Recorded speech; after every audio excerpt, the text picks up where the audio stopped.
পর্যন্ত কোন মুসলমানকে দেখাতে পারবেন? মুসলমান বাড়ির লোক হয়ে সারাদিনে 5 বার মসজিদে নামাজ পড়তে যাচ্ছে, যে কোনো একবার তো যাই ওরা।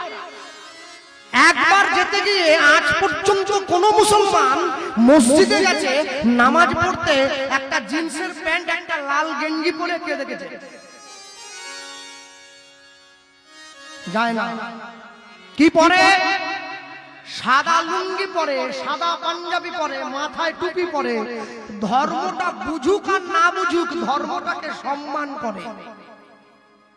সে যদি তার ধর্মস্থানে তার আল্লাহকে ডাকার জন্য ধর্মের পোশাক পরে যেতে পারে, হিন্দু বাঙালি কত বড় নির্লজ্জ, লুঙ্গি পরে কীর্তন শুনতে আসে। আর কত নিচে নামাবে নিজেকে? এখনো যদি বুঝতে না পারো, কবে বুঝবে?